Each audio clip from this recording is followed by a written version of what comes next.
మన ప్రాంతంలో ఇట్లా అంటే గురువుల మీద తిరుగుబాటు చేసిన వారు లేదా సమాజానికి మంచి చేస్తున్న వాళ్ళ మీద వీరేశైవ శ్రీ ఎక్కడ లేదు కదా. లేదు లేదు లేదు లేదు లేదు.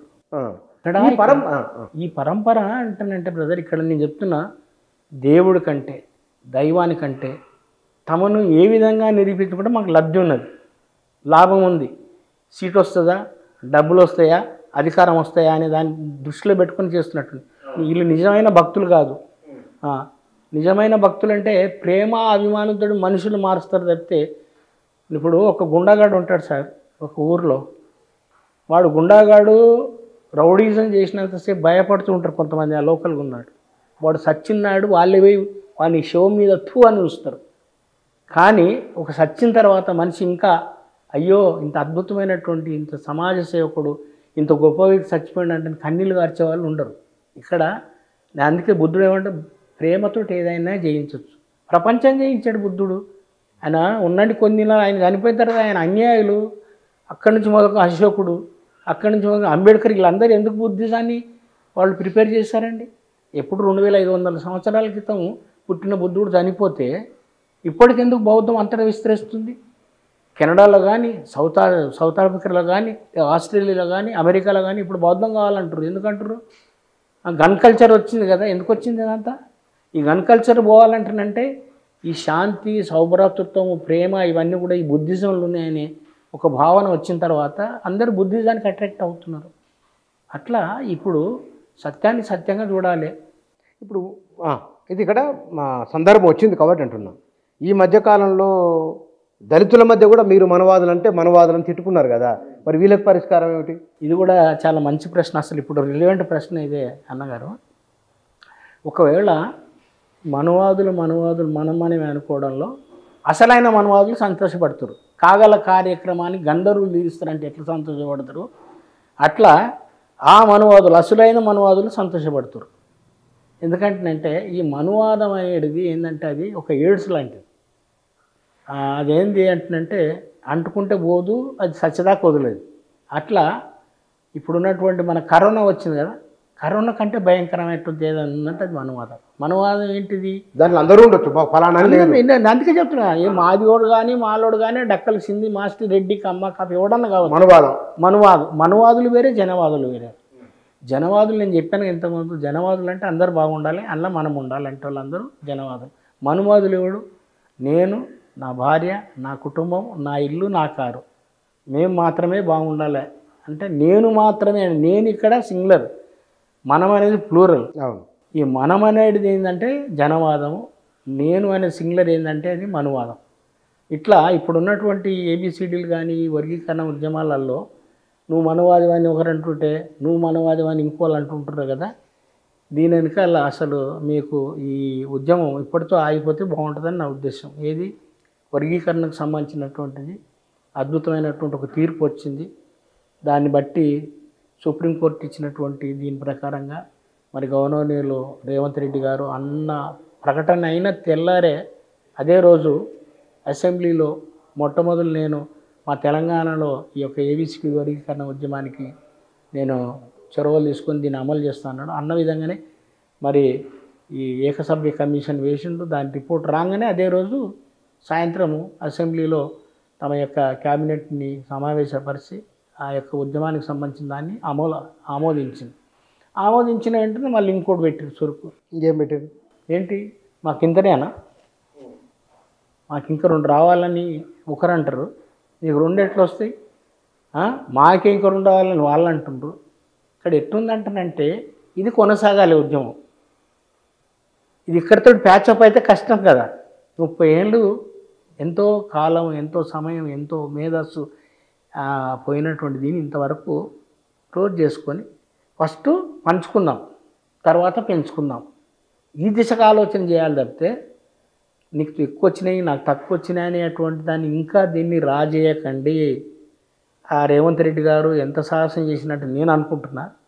కేంద్రంలో కొప్పుల రాజు గారు, అక్కడ రాజీవ్ గాంధీకి, రాహుల్ గాంధీకి సలహాదారు, ఖర్గే గారు అదే సామాజిక వర్గం. అక్కడికి వెళ్ళి కిందికి వస్తే ఇక్కడ మీ రేవంత్ మన వివేక్ కానీ వాళ్ళ కుటుంబ సభ్యులు కానీ ఇక్కడ ఉన్నటువంటి బట్టి విక్రమార్క వీళ్ళందరూ ఒక సామాజిక వర్గాన్ని వాళ్ళని సముదాయించాడా, వాళ్ళని ఎట్లా చేశాడా కానీ వాళ్ళందరిని నొప్పించి ఒక ప్రకటన చేశాడు. ఆయన అంత కష్టపడ్డందుకు, అంత సాహసం చేసినా ఆయనని కాపాడుకోవాల్సినటువంటి బాధ్యత ఉంది. ఇది నా యొక్క అభిప్రాయం.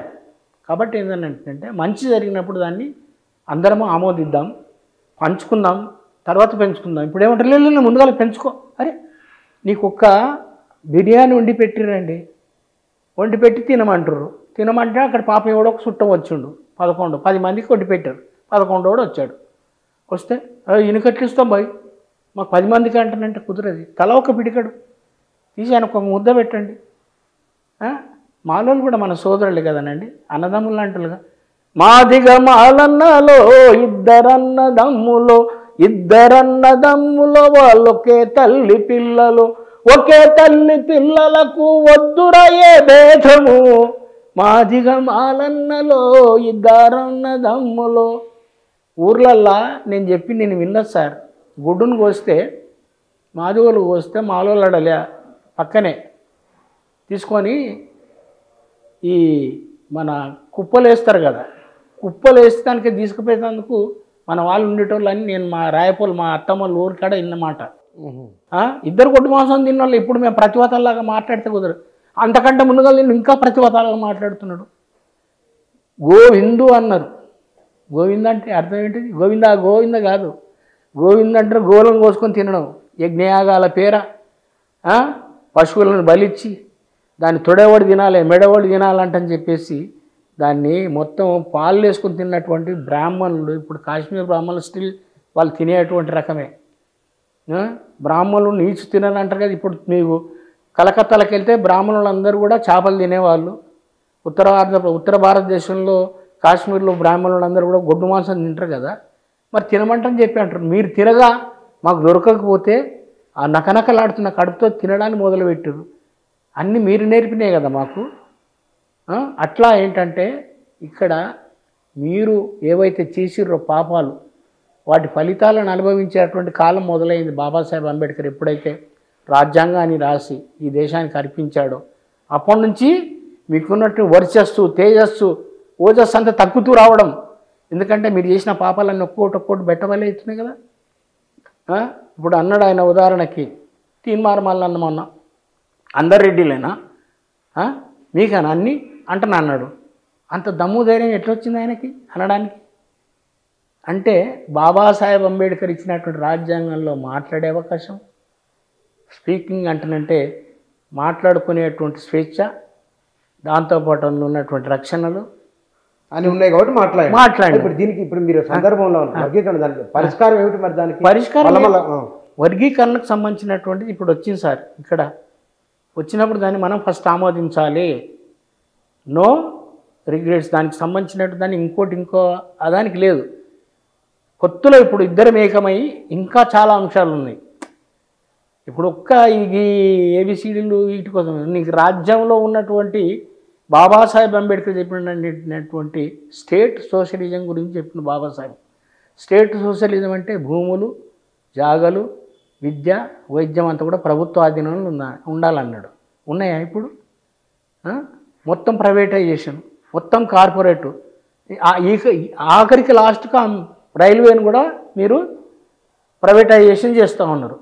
దీన్ని కొట్లాడాల్సింది పోయి ఈ చిన్న వాటికి ఇంకా కొట్లాడుతూ అసలైనటువంటి టార్గెట్ వైపు పోకుండా మనం లాగుతున్నటువంటి దాన్ని ఇప్పుడు దాన్ని క్లోజ్ చేద్దాము. ఈ వర్గీకరణకు సంబంధించి వచ్చింది కదా, పంచుకోండి. తర్వాత ఇంకా కావాలా పెంచుకునే పోరాటం ఉమ్మడిగా చేద్దాం. పెంచుకునేటువంటి అంశాలకు ఇంకా మనకంటేనంటే మాదిగలు కొంచెం పర్వాలేదు కదా. డక్కలి, సింధు, మాస్టి, ఈ రెల్లి వాళ్ళు మరింగా దారుణంగా ఉండాలి జీవితం, మరీ దారుణమైంది. వాళ్ళ గురించి మాట్లాడాలి కదా మీరు. వాళ్ళకి రానటువంటి అటువంటి అంశాల గురించి మనము పెద్దవాళ్ళుగా, అన్నలుగా వాళ్లకు వచ్చేటట్టుగా చేయాల్సినటువంటి అవసరం ఉంది. దాంతోపాటు మనకు వచ్చిందని పెంచుకోవాల్సినటువంటి అవసరం ఉంది. పెంచుకోవాలంటే ఉమ్మడిగా పోరాటం, అన్నదమ్ముల్లా కలిసి పోరాటం చేయాల్సిన అవసరం ఉంది. మనవాదులు మిగిలొద్దు అంటారు మీరు చెప్పే మాట. జనవాదులు ఉండాలి అంటున్నాను సార్.